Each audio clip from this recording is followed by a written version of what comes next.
What's up, Wargamers? Welcome back to World of Wargaming. I'm Isaiah, and today we're going to hit the table with some Majestic 13 from Snarling Badger Studios.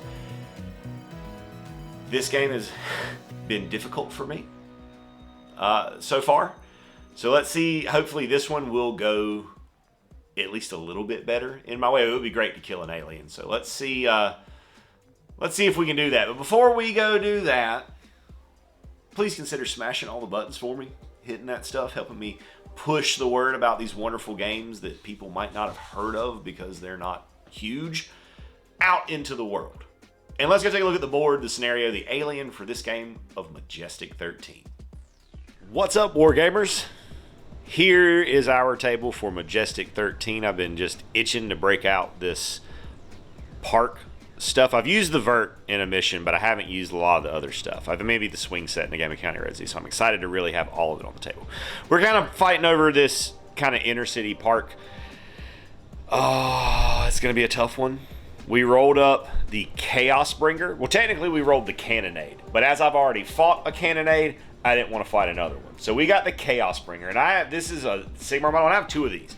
And it's a stalker, and it hides a lot. So I'm going to be using the black and purple version for when it's hidden, and the blue and white version for when it is not. It is currently not hidden.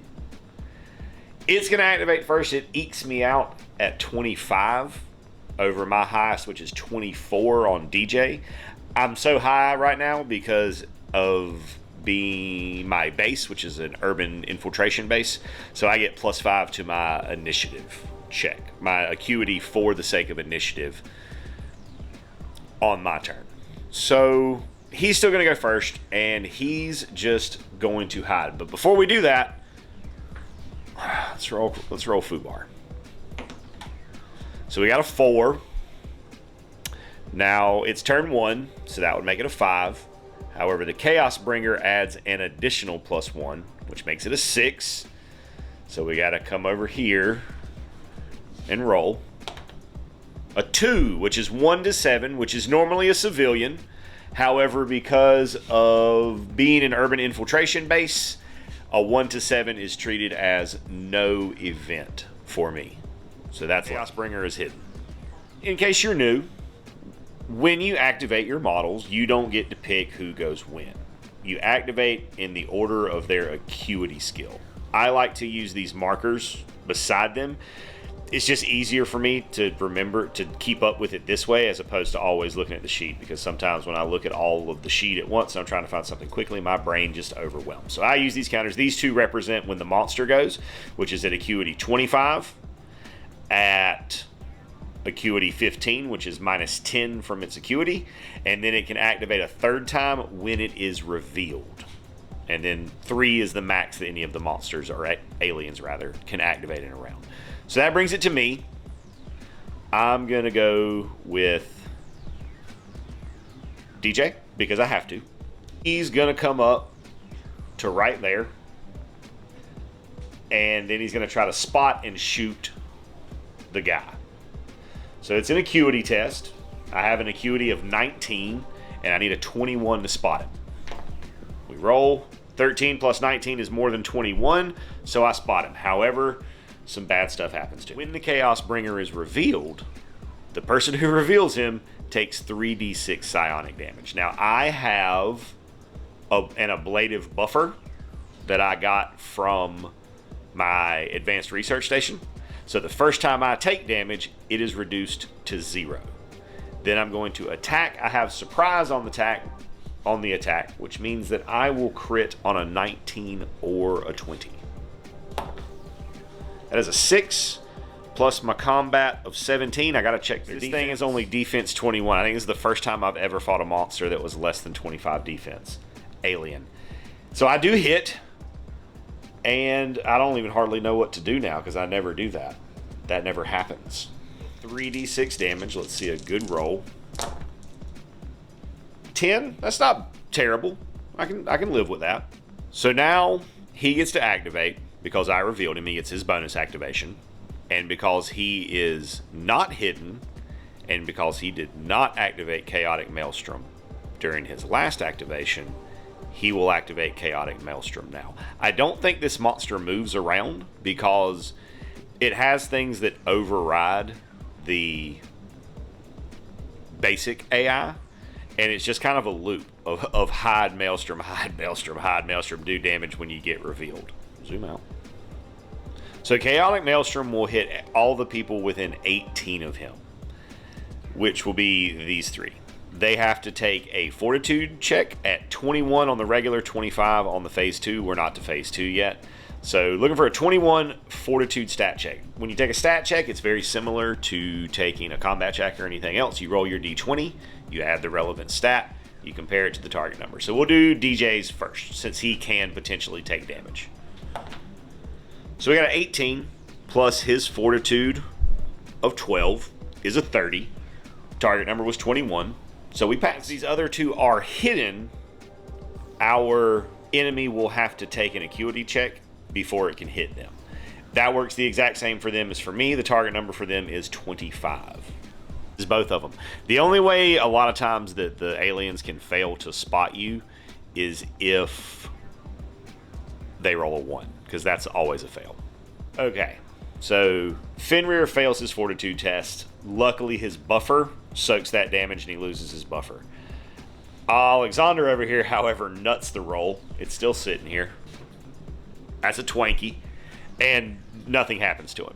We then go to the next activation, which will be me on Fenrir. Run up 11 from here, and then take his shot there. We're going to try to get as many shots on this thing as we can while it's revealed. See if we can hit. Oh man, that was supposed to be an 18. That's a 4 plus his combat of 12. That's going to pull back in a little bit. And in hindsight, it was not smart of me to move them up. I should have just pulled back to be out of 18 of that blast. Anyways, he's going to pop a shot, see what happens. 14 with a -2 modifier, so combat 12. There was an 18 again and switched to a 4. That's a miss. Off the back of that trash truck a little bit and take our shot. So combat 17, but with a -4 modifier because of the weapon. So combat 14. 13. There we go. That time it stayed on the 18. That's a hit for 4d6. 4d6 plus 1. Oh, and that's a pretty good roll. That's 10, 15, 17, 18 damage. That's a good roll. Good lick. And then my last activation is Ghost, who is going to move. 14, when you move, it's based on your dex. Whatever your dex is, that's how far you can move. Ghost is going to move up, stay out of 18 of the Chaos Bringer. Now, Ghost is my secondary objective grabber for this game, which is to touch the terrain pieces. So we've already got 1, and that's 2, 3, 4. But for now, on this first turn, we're going to move up and just try to take a shot. He doesn't have a great combat, but we could get a good roll. 18 is a good roll. With his combat of 12, that will hit. I don't even know what to do with myself. Oh my goodness. Only 2d6, but let's see a good 2d6. That's a good 2d6. 10 more damage. Our Chaos Bringer will get to activate at 15. And because it used Maelstrom on its last activation, and it is not hidden right now, we'll hide. 2. We roll for the foo bar. That's a 2. Plus 2 for the turn. Plus 1 for the bringer is a 5. No event. Nothing happens this turn. Will move up to Fenrir and attack with surprise. Swing twice with its slamming limbs. First swing with surprise is a crit. Okay. And so hold 6 plus 1. 7. Okay. So 8 total. And then because it's a crit, we double that. So 16. Okay, then going to move to there and rock shots. 10 plus my current combat of 15 will hit for 3d6 plus 1. 10 plus 1, 11. Away 11 inches and use his med kit. Heals for 1d6 plus 4. So 7 damage. Just shuffling over a little bit to take his shot. 12 plus 12 is 24. That hits. Let's go, man. I'm not used to this, and I probably shouldn't get used to it. 3d6. That was not good. But he does have +1, so 1, 4, 5 damage. Heals back a little bit to get a better shot. Then gonna take it. That's not good. Big old whiff from Maui. And we'll go to my last activation, which is Ghost, who's got to start working on this secondary. Move of 14 will get him to within an inch of the gas station. So that will check that piece off, as well as the vert ramp. And I can take a shot at the thing. He's got cover though, because I'm shooting through the fence. We roll 2 dice, take the lowest, or roll twice, take the lowest. I like to just do 2 at once though. 12 is the lowest, plus his combat of 12 will still hit with a 24. Let's go. Screw your disadvantage. 2d6 on his battle rifle. 5. 5 last, and it is eligible to use its Chaotic Maelstrom, which is going to hit everybody. So I'm going to roll all this up. I'll let you know how it goes. He passes except Fenrir, who will take a grand total of 8 damage off of that attack, going to 17 damage total. We then go to turn 3 and roll Fubar. 4. Just on the +3, it's enough. So let's see what we get on the chart. 7 is no event, because that would be civilians, and we don't get civilians because we cleared the area before engaging. Okay, so this guy's going to activate, come hidden, because it used Chaotic Maelstrom last turn.